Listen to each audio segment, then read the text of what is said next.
मंदिर को बनवाने के लिए कितनी लड़ाइयां लड़नी पड़ी है। चलो एक छोटा सा बैक स्टोरी देती हूँ।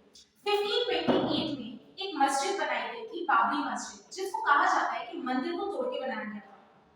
1992 को उस मस्जिद को डिमोलिश कर दिया गया। बहुत सारे केसेस हुए, बहुत सारे जजमेंट्स आए, जिसमें से एक जजमेंट इलाहाबाद हाई कोर्ट का बहुत इंपॉर्टेंट माना जाता है, जहां पे उस डिस्प्यूटेड लैंड के 3 हिस्से किए गए थे। एक मिला राम जन्मभूमि को, एक मिला बाबरी मस्जिद को और एक मिला था निर्मोही अखाड़ा को। बट हम उस जजमेंट से बहुत ज्यादा खुश नहीं थे, तो हम सुप्रीम कोर्ट गए। सुप्रीम कोर्ट में one of the longest running cases was the Ayodhya case. Supreme court के हिस्ट्री का सेकंड लॉन्गेस्ट रनिंग केस था ये। 40 हियरिंग्स लगातार होने के बाद सुप्रीम कोर्ट इस जजमेंट पे आई कि वहां पे राम जन्मभूमि मंदिर होनी चाहिए और कुछ ही डिस्टेंस पे एक लैंड दिया गया मस्जिद को। अब आप मुझे एक बात बताओ, क्या भगवान केस लड़ सकते हैं? Is he a human being? Can we consider him to be a human being?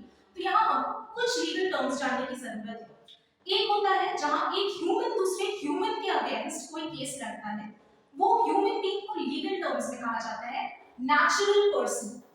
अगर कोई भी ह्यूमन नॉन ह्यूमन एंटिटी है, उसके बिहाफ पे हमें कोई केस लड़ना है, तो उस नॉन ह्यूमन एंटिटी को हम कहते हैं ज्यूरिस्टिक पर्सन।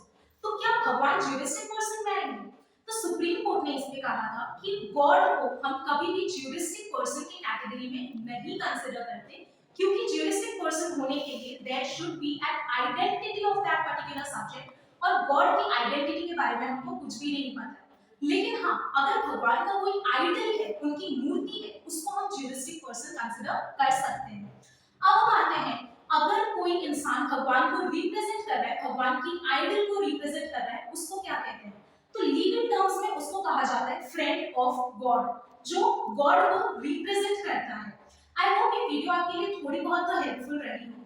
अब देयर इज अ सिचुएशन हम सबने ओ माय गॉड देखी है, जहां जो मेन प्रोटैगनिस्ट है वो भगवान के अगेंस्ट केस करते हैं। क्या आप जानते हो लीगली ऐसे इंसान को जो भगवान के अगेंस्ट केस लड़ रहा हो उसको क्या कहते हैं? If you know, do comment below.